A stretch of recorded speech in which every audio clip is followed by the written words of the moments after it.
Hello guys, I Ashi from LU Update. In this video, we are going to do the short notes for your BCom entrance exam of BHU, of BBAU. Okay, in this video, I try to cover the most important points that are asked in your entrance exams, the questions asked in your entrance exams. Okay, so watch full video, and those who are new to our channel, please subscribe our channel for all the latest new video notification. Okay, without a wasting time let's start the video. First is a प्रधानमंत्री जनधन योजना. Basically आपसे इसमें question ये पूछा जा सकता है कि प्रधानमंत्री जनधन योजना when it was launched. Okay, basically it was launched on August 2014. Okay, by the government of India के द्वारा क्या की गई थी. बेसिकली इसको लॉन्च किया गया था. आपको थोड़ा सा ये भी समझना होगा कि इस स्कीम में बेसिकली ये योजना बेसिकली क्यों आई थी एग्जिस्टेंस में, क्या इसका बेनिफिट था. ओके, सो देखिए, प्रधानमंत्री जनधन योजना is a government scheme launched by the government of India to provide a financial services and product to the individual who do not have access to the bank account.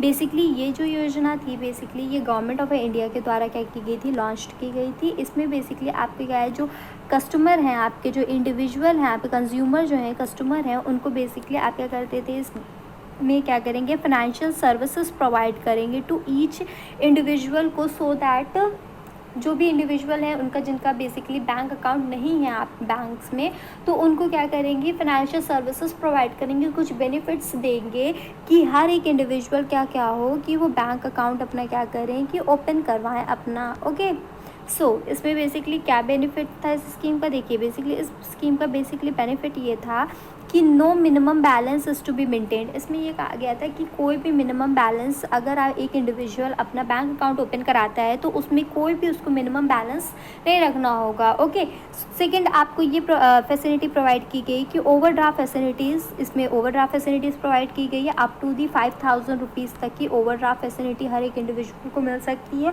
और third, आपको इसमें benefit है कि इसमें transfer of a money जो होता है वो बहुत ही ईजिली और कन्वीनियंट वे में क्या हो जाता है, आपका मनी जो है वो ट्रांसफ़र हो जाता है. ओके, सो बेसिकली इस योजना का ये मेन मोटिव यही था कि हर एक इंडिविजुअल का क्या हो, कि हर एक इंडिविजुअल का बैंक अकाउंट हो. ओके,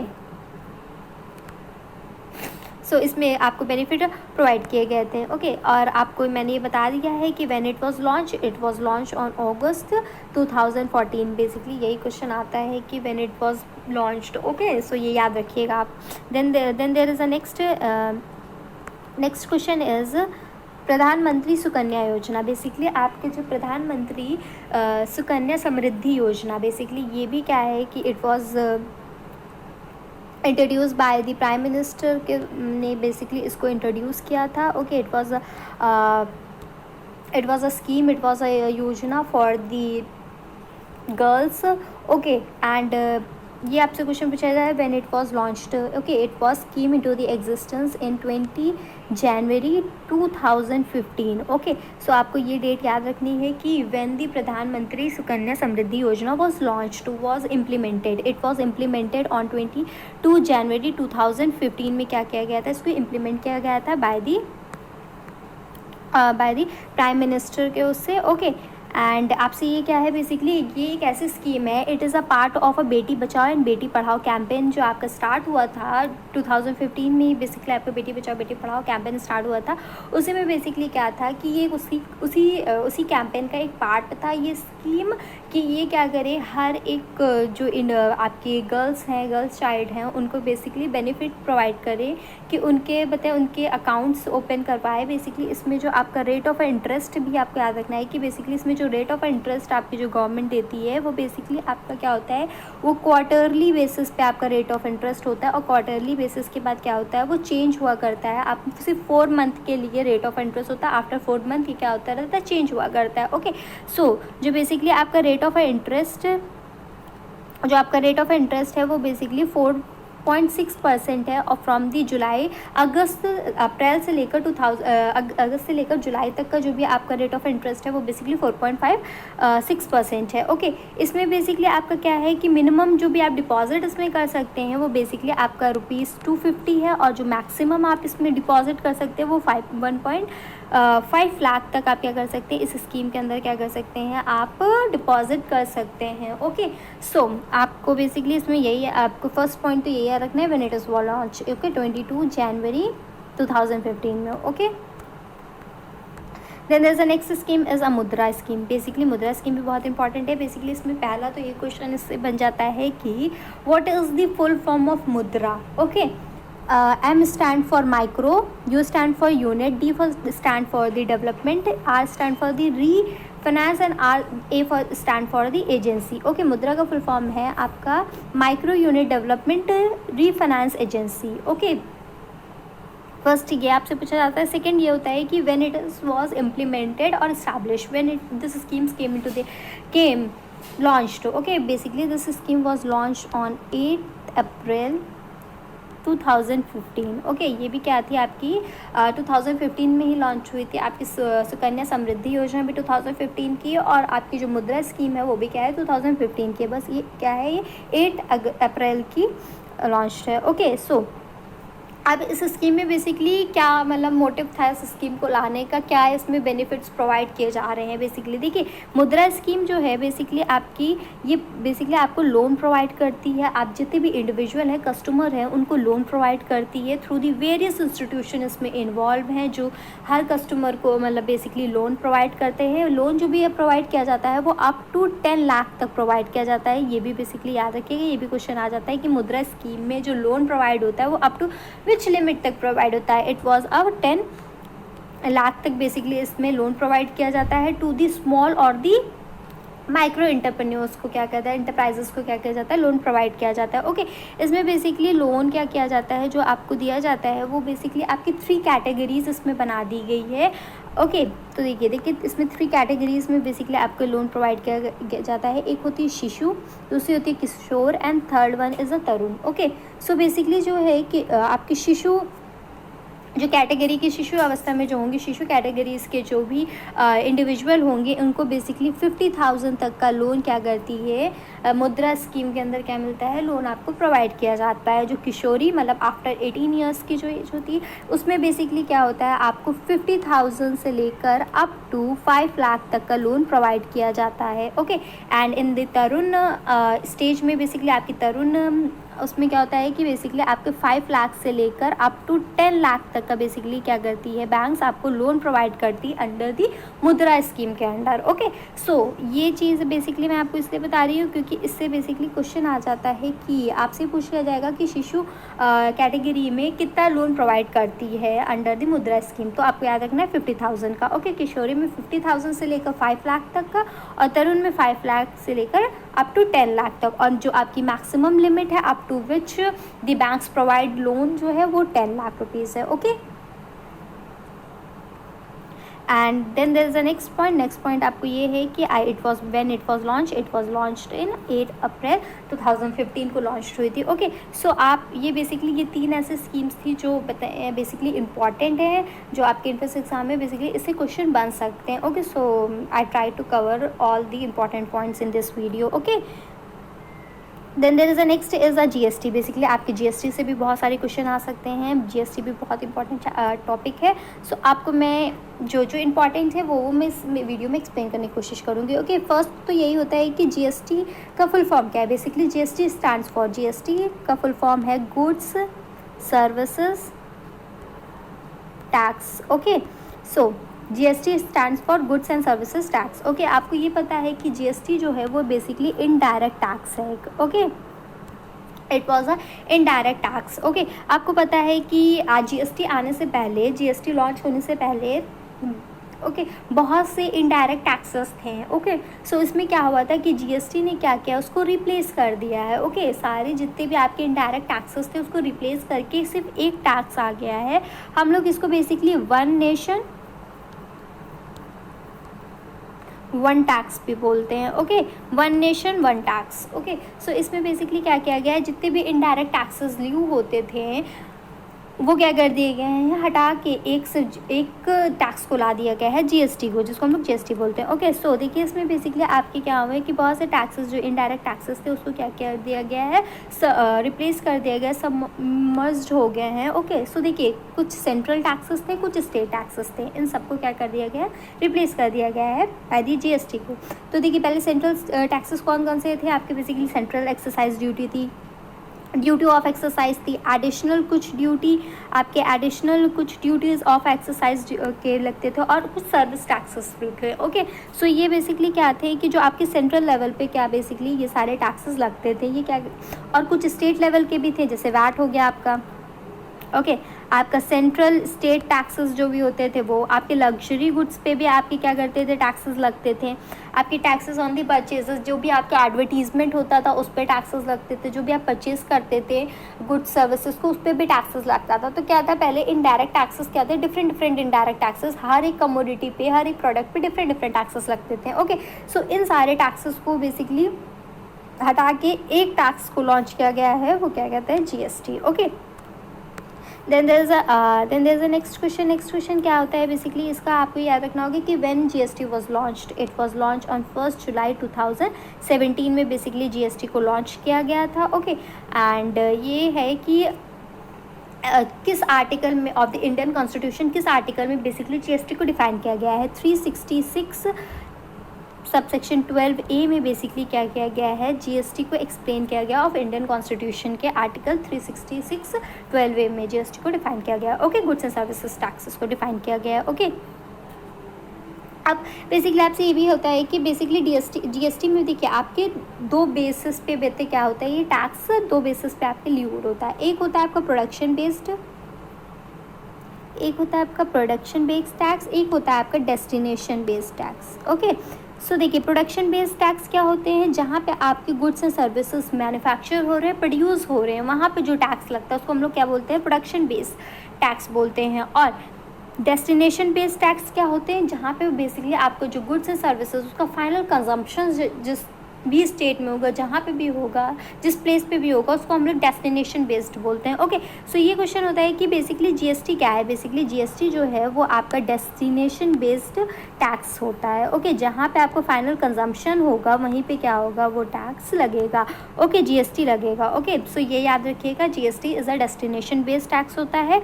और जीएसटी में बेसिकली क्या है, मल्टी स्टेट टैक्सेस होते हैं, मल्टी स्टेजेस टैक्सेस होते हैं इसमें।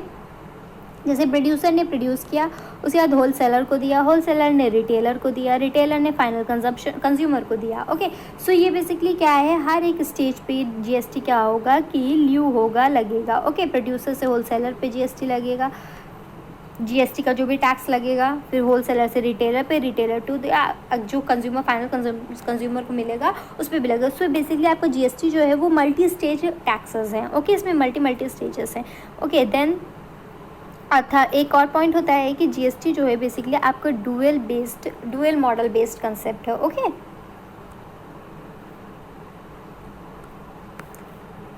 Then there is a GST का स्ट्रक्चर। बेसिकली आपको ये पता होना चाहिए कि जीएसटी का स्ट्रक्चर क्या होता है। बेसिकली आपके जो जीएसटी है उसका स्ट्रक्चर क्या होता है, देखिए जीएसटी के दो स्ट्रक्चर होते हैं, एक होता है इंट्रा स्टेट और दूसरा होता है इंटर स्टेट। ओके, सो देखिए इंट्रास का मतलब होता है विद इन दी स्टेट, जो बेसिकली आपके स्टेट के अंदर हो, विद इन दी स्टेट होगा। ओके, सो हम लोग उसको इंट्रा बोलेंगे। और इंटर मतलब होता है जो from one state to the other state, एक स्टेट से दूसरे स्टेट में जो भी आपका ट्रांसफ़र होगा गुड्स एंड सर्विसेज, उसको हम लोग क्या बोलते हैं, उस पर जो भी गुड्स पे लगता है उसको हम लोग क्या बोलते हैं, इंट्रा स्टेट बोलते हैं। ओके, सो इंटर स्टेट में बेसिकली जो टैक्सेस लगते हैं वो आपके सीजीएसटी भी आता है और एसजीएसटी भी आता होगा। CGST is a central goods and services and SGST is a state goods and services लगता है। Okay, with in the same, अगर आप स्टेट के अंदर कर रहे हैं गुड्स, जो भी आपका प्रोडक्ट है उसको प्रोड्यूस करके आप उसको क्या कर रहे हैं, सप्लाई सेलिंग हो रही है, सेलिंग हो रही है, उस पर जो भी आपका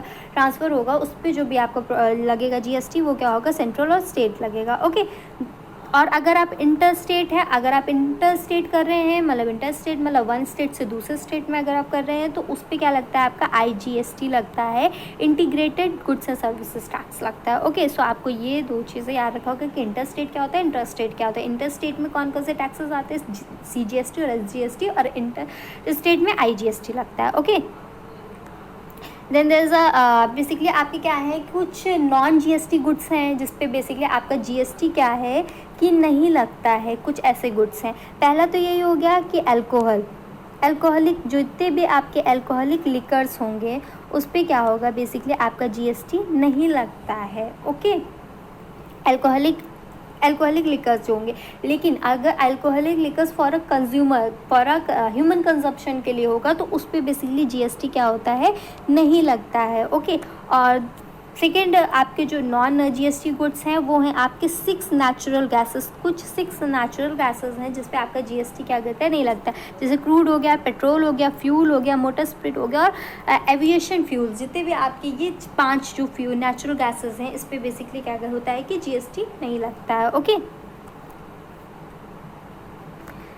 then there is a next is a जी, आपसे पूछ लिया जाता है GSTI नंबर। बेसिकली आपको पहले इसका फुल फॉर्म पता होना चाहिए कि आप जितने भी आपके हैं कंज्यूमर, आपके जितने भी फार्म्स हैं वो आप GST के अंदर रजिस्टर्ड जब अपने आप को कराते हैं तो उनको GSTI नंबर मिलता है। GSTI नंबर का फुल फॉर्म बेसिकली क्या है, गुड सर्विसेज आइडेंटिफिकेशन नंबर मिलता है। ओके, सो आपसे एक क्वेश्चन पूछ लिया जाता है कि जो GSTI नंबर होता है वो कितने डिजिट का होता है। Basically it was a 15 digit number होता है। ओके, 15 डिजिट नंबर होता है जिसमें से 10 जो नंबर्स होते हैं वो पैन कार्ड के होते हैं। ओके, जो भी आपका इंडिविजुअल होगा उसके जो पैन कार्ड होंगे उसका 10 डिजिट जो होंगे वो पैन कार्ड के होगा। ओके, सो ये बेसिकली क्या होता है, 50 डिजिट का होता है और बेस्ड होता है पैन पे। Okay, then there is a next is a GST। Basically आपसे ये पूछा जाता है कि जो GST, आपसे ये भी क्वेश्चन आ सकता है कि जो GST है वो किसके लिए कंपलसरी है, क्या हर एक इंडिविजुअल GST के अंदर मतलब अपने आप को रजिस्टर करा सकता है या नहीं। बेसिकली देखिए GST के अंदर है कि हर एक इंडिविजुअल अपने आप को करा सकता है, बट मैंडेटरी कब हो जाता है, कंपलसरी कब हो जाता है, जब किसी का जो टर्नओवर है वो मोर देन 40 लाख से जब मोर देन का हो जाता है turnover in a financial year में, तो क्या होता है, that individual, that person is have a responsibility to do a registration. जब GST का रजिस्ट्रेशन आपको मैंडेटरी तब हो जाता है जब आपका टर्नओवर 40 लाख से ज़्यादा का हो जाता है। ओके, देन देयर इज आपको GST के पता है कि 5 टैक्सेस स्लैब्स हैं GST के। ओके, एक होता है आपका, पहला होता है 0.5%, दूसरा होता है 5%, तीसरा होता है 12%, next is 18% and last one is 28%। Okay, आपसे ये क्वेश्चन पूछा जाता है कि हाईएस्ट GST स्लैब कौन सा है। जी, हाईएस्ट जो है वो 28 है और लोएस्ट जो है 0.25% है। ओके, सो ये याद रखिएगा आपसे। और ये है कि जो आपका 0.25% लगता है वो ज्वेलरीज और स्टोन्स पे लगता है ये टैक्स। ओके, GST का। Then there is a next जो GST का मोस्ट इंपॉर्टेंट पॉइंट है, ये बेसिकली क्वेश्चन पूछ लिया जाता है ऐसे, इसलिए मैंने इसमें पॉइंट को ऐड किया है, is a consumption scheme. Basically जो कंजम्पशन स्कीम कंपोजिशन स्कीम है बेसिकली, वो बेसिकली क्या है, बेसिकली देखिए कंपोजिशन स्कीम्स जो है वो बेसिकली आपके स्मॉल जो आपके टैक्स पेयर होते हैं उनके लिए होती है। इसमें बेसिकली क्या है, जो बिजनेसमैन है वो ऑप्ट कर सकते हैं इस स्कीम को, कंपोजिशन स्कीम को, अगर उनका जो टर्नओवर है वो क्या है, वो लेस देन 1.5 करोड़ से अगर कम का टर्नओवर है तो क्या कर सकते हैं, बिजनेसमैन का जो भी टर्नओवर है वो 1.5 करोड़ से कम का है तो क्या कर सकते हैं, वो कंपोजिशन स्कीम को क्या कर सकते हैं, ऑप्ट कर सकते हैं, ले सकते हैं। ओके, और उसमें रजिस्टर करवा सकते हैं। एंड देन आपका एक क्वेश्चन आ जाता है कि HSN कोड क्या होता है। बेसिकली देखिए HSN, पहले आपको ये फुल फॉर्म्स का पता होना चाहिए। HSN का क्या होता है, harmonise system of new clutch. Okay, इसका फुल फॉर्म क्या होता है, harmonise system of new clutch. Basically इसमें क्या होता है कि जो भी आपके गुड्स प्रोड्यूस होते हैं उसके ऊपर आपका GST आप जब आपने ली होती है तो GST का रजिस्ट्रेशन कराया होता है, तो आपको उसके उस प्रोडक्ट के ऊपर एक कोड कर रखना होता है उस प्रोडक्ट का, उसको हम लोग HSN कोड कहते हैं। ओके, सो बेसिकली आपका जो HSN कोड होता है वो आपका 8 डिजिट्स का होता है। ओके, 8 डिजिट का तब होता है जब आप एक्सपोर्ट और इंपोर्ट कर रहे होते हैं किसी भी गुड्स एंड सर्विसेज का एक्सपोर्ट और इंपोर्ट करते हैं, तो आपका 8 डिजिट का क्या कहता है, HSN कोड होता है उसमें, उस प्रोडक्ट का। और अगर आपका ये 2 चीज़ें याद रखिएगा कि अगर आपकी जो टर्नओवर है वो आपकी अप टू दी 5 करोड़ तक है, तो आपको 4 डिजिट का HSN कोड मिलता है। ओके, अगर आपका मोर देन आपके 5 करोड़ से ज़्यादा का अगर आपका टर्नओवर है, तो आपको 6 डिजिट का क्या मिलता है, HSN कोड मिलता है। ओके, सो ये 2 चीज़ आप इसमें याद रखिएगा। ओके, HSN का फुल फॉर्म क्या होता है, और अगर आपकी टर्नओवर 5 लाख करोड़ से कम की है, अप टू 5 करोड़ है, तो आपको 4 डिजिट का मिलता है, और अगर आपकी 5 करोड़ से ज़्यादा का अगर टर्नओवर है, तो आपको 6 डिजिट का HSN कोड मिलता है। Okay, then there is a next is a green revolution. Basically आपसे बेसिकली क्वेश्चन आ जाता है कि who is the father of a green revolution, green revolution के फादर कौन है, who is the father of green revolution, MS Swaminathan. Basically MS Swaminathan basically क्या है, is the father of the green revolution का। ओके, सो बेसिकली ये question important था, इसलिए मैंने इस पॉइंट को ऐड ऑन किया था इसमें। ओके, सो आप ये याद रखिएगा, ये पूछ लिया जाता है। Okay, so thank you guys, I hope you like the video, and I try to cover the most important points in this okay, so those who are new to our channel, please subscribe our channel, and if you like the video and if you think that this video is fruitful for you, please like and share with your friends. Thank you.